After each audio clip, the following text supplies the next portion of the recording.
Defense officials say China is ramping up its efforts to infiltrate Taiwan's military and beyond. 其渗透对象采全面吸收模式，大肆接触国军基层官士兵。Is looking to buy more U.S. energy to stave off the threat of tariffs. 那么这个能够产出多少？那国内的需求大概有多少？这个都要进一步再更详细的评估。 Taiwan, US President Donald Trump says he'll lower 145% tariffs on China after the IMF cut economic growth forecasts. Plus, here at Expo 2025 in Osaka, we see what Taiwan plans to bring to the world at its Pavilion, TechWorld.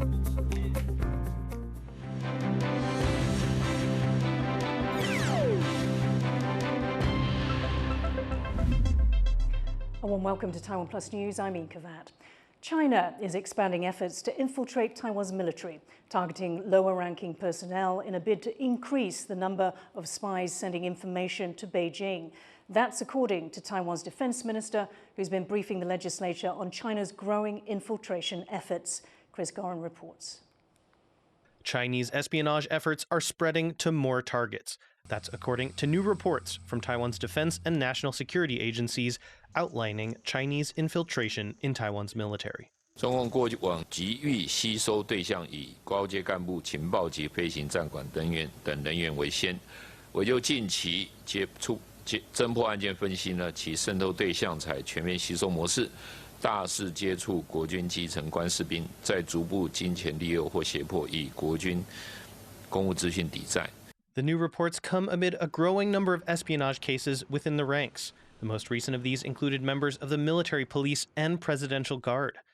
2024 saw the largest number of people prosecuted for Chinese espionage in recent years, many of whom were active or retired military personnel. Several recent cases involved the use of illegal loans to soldiers in financial trouble. 那接着就是可能他还不出来，就说不然你协助我。 他会假装说我是在做一个什么研究，让他降低他的戒心。那你就给我什么照片等等的话，那你帮我找这个资料，所以你欠我的钱就可以减少。 But China's efforts to infiltrate sensitive targets hasn't been limited to Taiwan. The U.S. military has also been dealing with recent cases of soldiers selling information to China. Even the UK's Prince Andrew has been linked to an alleged Chinese spy. The prince is said to have sent letters to Chinese President Xi Jinping himself. While Taiwan remains a special target for China, it may also have a certain unexpected advantage. 所以在台湾的案例，就是因为大致上是同样的文化、习惯跟语言，所以更容易就是被渗透。可是相对的，如果台湾的人提高警觉，也更容易发现。 The country has put in place some special countermeasures, including financial rewards for turning in suspected spies. And officials say they might be working. The Defense Ministry says nearly 90% of new espionage cases among the ranks are reported by other military personnel. So while the total number of cases may be increasing, so too may be Taiwan's ability to discover them. Patrick Chun, Jaime Okan, and Chris Gorin for TaiwanPlus. A new report says nearly 40,000 Taiwanese joined business events supported by the Chinese government last year, an increase of 3% from 2023. The Taiwan Information Environment Research Center warns it's part of China's attempts to exert political pressure on Taiwan. To find out more about Chinese influence campaigns, Rick Glauert spoke to Cheryl Yu, a fellow in China Studies at the Jamestown Foundation. What is China, also known as the PRC, trying to do by hosting events for Taiwanese business people like this? So as part of the PRC's goal, they are trying to use this exchange to send their messages and to build. So on one hand, send the message to show that the PRC is great. And on the other hand, trying to use these exchange activities as a node to connect with people who attend the events, and then to eventually build out its network that it's able to access to be able to reach more people in Taiwan. So they have been saying a lot that Taiwan is part of the PRC and has always been. So that's kind of like the message that they want to keep pushing out, and that China is great and Taiwan should be part of it, and eventually it had been and it should be. There's a lot of cultural and business ties across the strait. Is it hard to distinguish between innocent exchanges and the work of the Chinese Communist Party's United Front? I'm not sure if there's like real innocent cross-strait exchanges. United Front work is the work of the whole party, so every government agencies or party agency has this responsibility to carry out United Front activities and to help build out the relations. I think it's important for Taiwan to keep in mind that the PRC's intention when engaging with them in events like that. So one will be able to discover the subtle difference between those activities that appear constructive on the surface and their underlying purpose of the advancing the party's goal, which is, in Taiwan's case, is to annex or unify Taiwan. Are people in Taiwan becoming more aware of the threat posed by Chinese coercion here?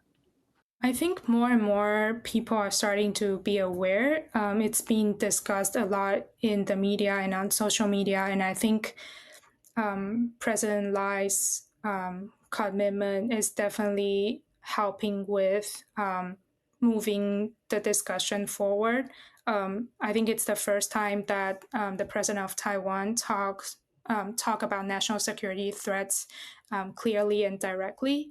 I know that he acknowledged the PRC as a hostile external force, which I think would help the society better understand or recognize the situation that Taiwan is currently in with the PRC. So I think people are getting more aware. Although currently the discussion has been a bit divided because of the political environment, but it's essentially good to have more debate and discussion so that more people would be aware of what the PRC is doing and be aware of its intentions. That was Xiao Yu of the Jamestown Foundation. Taiwan's economy minister says he's working to fulfill President Lai Ching-te's call to buy more American energy. That says the country looks to avoid steep US tariffs, with Taiwan aiming to use these purchases to cut down on its trade surplus with the US. Joy Zhang has more. 2 weeks into U.S. President Donald Trump's 90-day grace period, pausing steep tariffs, Taiwan's economy minister, J.W. Guo, says the country is still working out the best way to buy American natural gas, a deal that could help narrow its large trade surplus with the U.S. that Trump has criticized. 我们中油跟阿拉斯加是有签订这个叫做 memorandum。那这个实际上，我想它能够供应的时间，那么这个能够产出多少，那国内的需求大概有多少，这个都要经过在更详细的评估。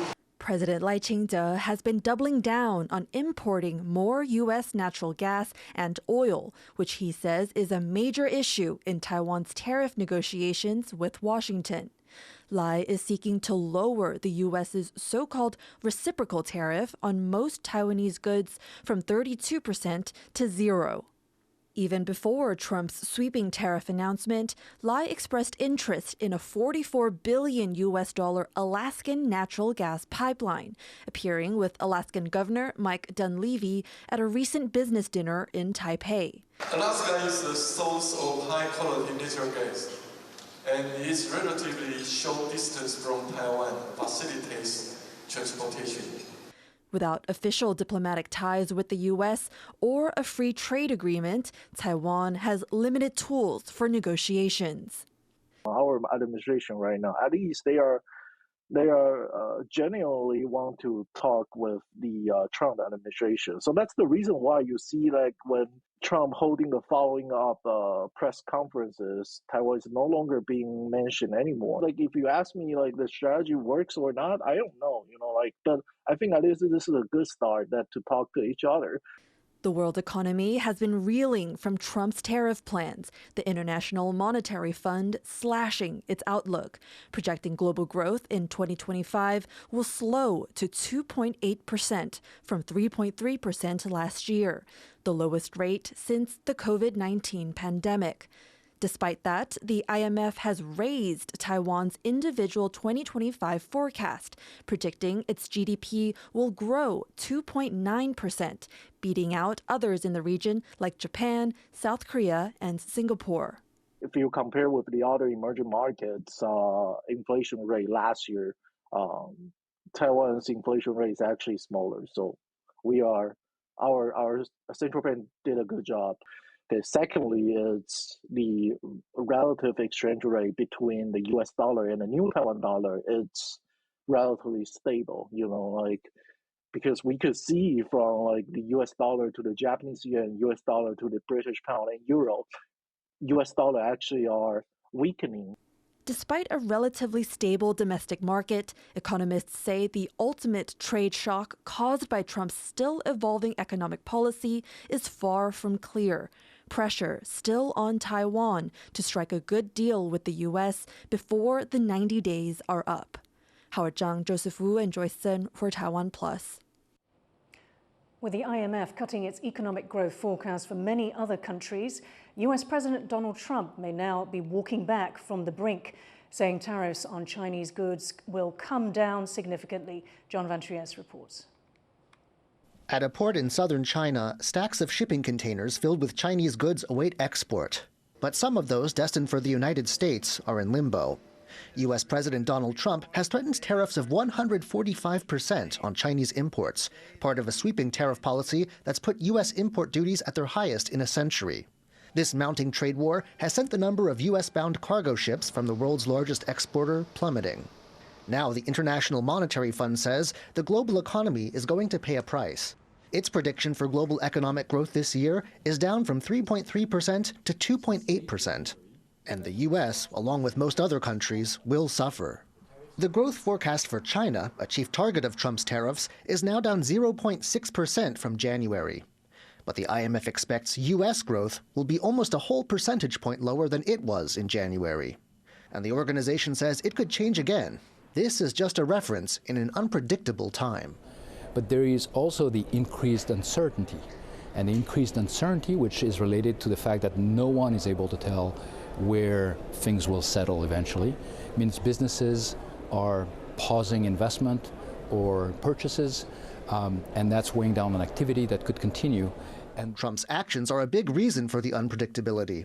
And one of the biggest uncertainties is how high his tariffs will be.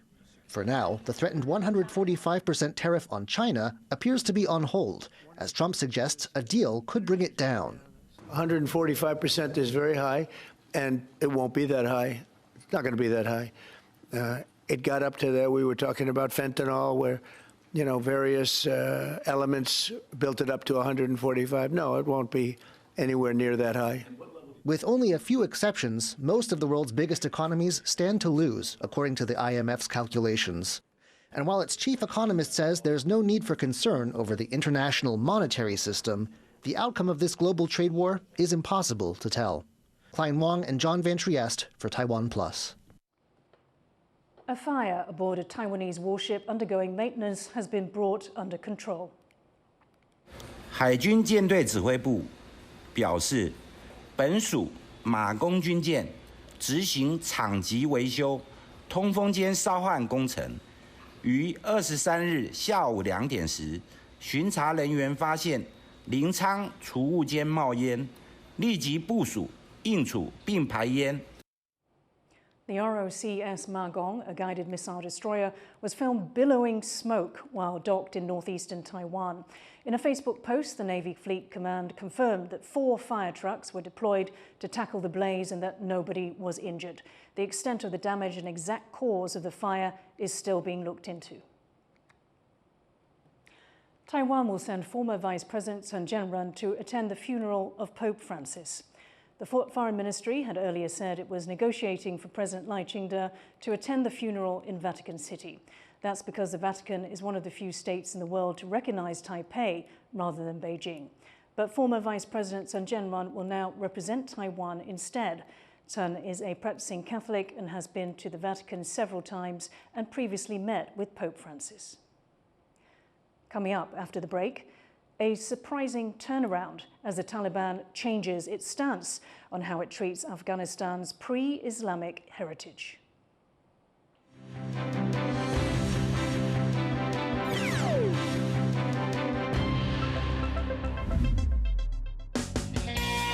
We're back in Kaohsiung Harbor, but boy, do I have an adventure to share with you. Season 4, we complete the circumnavigation of Taiwan, all the way from Daxi Harbor, around the South Hangzhou Peninsula, and end up in Hobihu. This fish market is a gold mine. I had no idea they also have fish auction going on over here. Oh, lai. Oh, that was amazing. You can see this net was full of mahi-mahi. What a beautiful mahi-mahi. Huge. We finally spotted one, and everyone jumped into the action.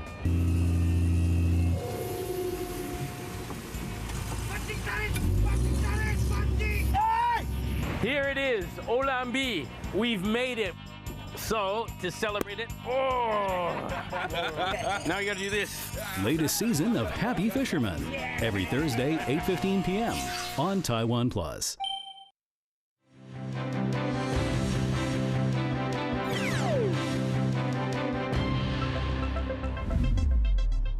Welcome back. You're watching TaiwanPlus News. In Taipei, President Lai Ching-te and members of Taiwan's international community gathered in prayer to remember victims of the Holocaust. Tiffany Wong was there. Taiwan's President Lai Ching-te and representatives from Israel and Germany are remembering Holocaust victims at a memorial event in Taipei, held by the Taiwan Foundation for Democracy. This year's event falls on Yom HaShoah, or Holocaust Remembrance Day in Israel, and attendees are paying their respects to the 6 million Jewish people that were killed under Nazi rule. At the ceremony, the descendant of one Holocaust survivor shared her grandmother's story. Representatives from Taiwan, Israel, and Germany also lit candles to mark the occasion. Memorials like these meant to educate future generations about this tragic history. These stories deserve to be remembered and told, and they serve us as a reminder that the lessons of the past are never truly behind us. It was President Lai's first time attending the event, and he shared Taiwan's own human rights experience. The country saw one of the longest periods of martial law in history, known as the White Terror. Many countries, including Taiwan, have enacted anti-massacre legislation and observe a Remembrance Day each year. Those occasions help us remember the victims, preserve historic memory, and most importantly, reinforce our resolve to fight against hatred and discrimination. Each year, Taiwan and its Jewish community come together to remember the atrocities committed during the Holocaust and reflect on the continued struggle for human rights around the world. Kama Shi and Tiffany Wong in Taipei for TaiwanPlus. Mental health conditions in children are widely underreported, according to a new nationwide study. Researchers revealed their results on Wednesday to coincide with World Infant, Child and Adolescent Mental Health Day. Around half of the roughly 10,000 children involved in the study were diagnosed by professionals. The findings suggest a much higher incidence of mental health issues than public health records show. For instance, around 12% of the children in the study had an anxiety disorder. Health insurance data shows fewer than 1% of the population has this condition. 所以我们没有办法用健保资料来知道说我们现在到底有多少精神疾病或多少什么样的疾病，而是他们是被忽略的一群。 The study found that the rate of children seeking treatment for mental health issues was also very low. Hundreds of Manila residents are homeless after a devastating fire spread across a portside settlement in the Philippines' capital. The fire broke out in the early morning hours on Wednesday, destroying around 500 shanty homes in the community. It was finally put out 9 hours later. Many of those affected say they've lost everything. Natulungan din kami kasi wala kaming mga umpisa kami sa unang kasi wala kaming matirahan kung hindi kami makagawa ng kahit naibalik lang yung mga kubo namin. Firefighters say they are investigating the cause of the blaze and that no one was hurt or killed.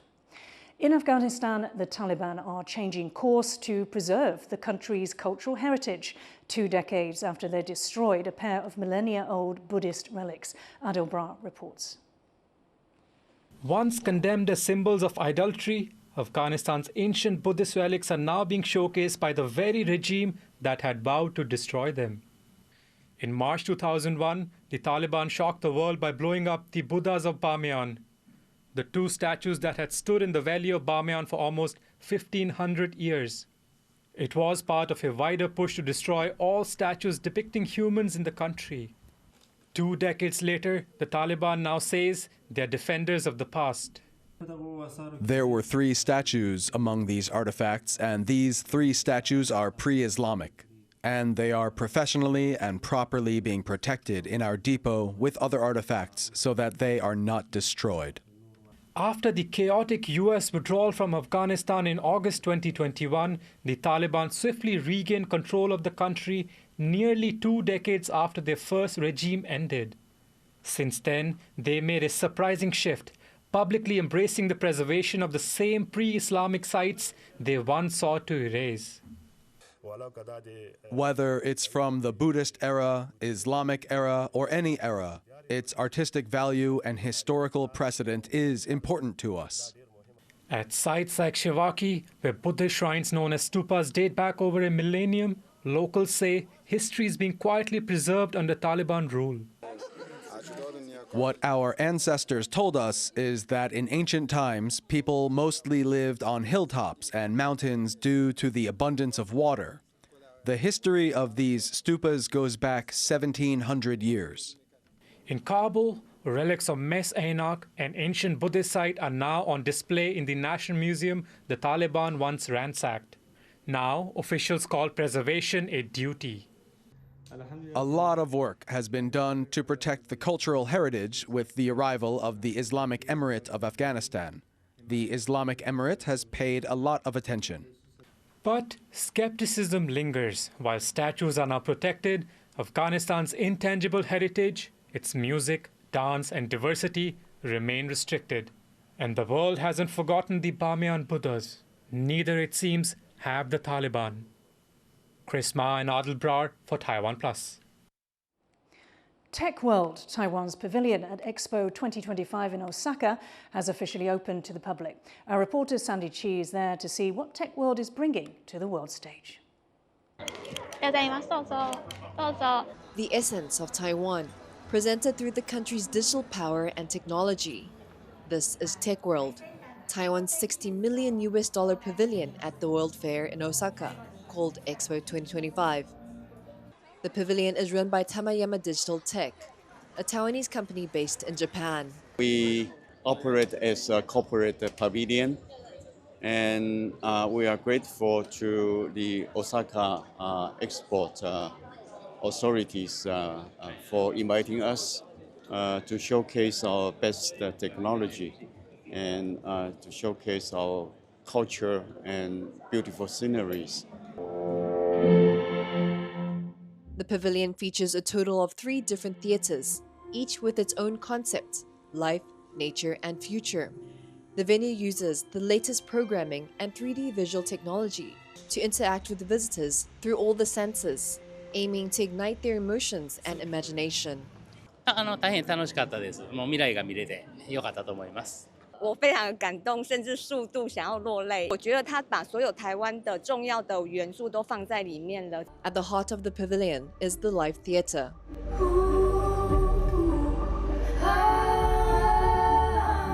It features a massive cylindrical screen showcasing Taiwan's rich and diverse ecological landscapes. Surrounding it are 560 monitors, each mounted on a mechanical arm, letting the screens move independently and display different images. Visitors can even interact with some monitors. So there was this nature place that was really cool because you can send butterflies into the big screen. Besides the immersive experiences, the pavilion also has another, more personal feature. Each person receives one of these AI-powered bracelets upon entry. it monitors your heartbeat to get an understanding of how you're feeling at different exhibits in the pavilion. The purpose? To promote tourism in Taiwan. And at the end of the tour, you tap your AI bracelet here right below the screen. And then voila, the monitor will show which theater experience got your heart racing the most. And based on this data, it will recommend you some places in Taiwan to visit. Some visitors say this feature is very helpful for planning trips to Taiwan. It's a glimpse of a small showing of what is Taiwan, so we get recommendations at the end, so what we should visit or what's a more appropriate location for us based on the experience we have here, so I think it's get more excited to visit Taiwan in the future. 我觉得是有很大帮助的。那我看我们有一些景点，因为像我自己本身就是对那个自然非常的感动，所以他推荐给我的都是像花莲啊那种山上那种古道啊的一些景点。我觉得这个还蛮不错，因为我自己是台湾人，我自己也很少会跑去东部。With the latest technology showcasing the beauty and essence of Taiwan and its cutting-edge technology, organizers say they're expecting 1 million visitors in the coming months, with some hopefully inspired to visit Taiwan themselves. Hang Shu, PT Zhuang, and Sani Chi for TaiwanPlus. We'll have more coverage from Expo 2025 in Osaka all this week. Stay tuned. Thank you for watching TaiwanPlus News. You can visit the TaiwanPlus website or follow our social media for more stories from Taiwan and around the world. Finally, we leave you with more footage from the TechWorld Pavilion at Expo 2025 in Osaka. I'm Yin Khvat. Take care. See you next time.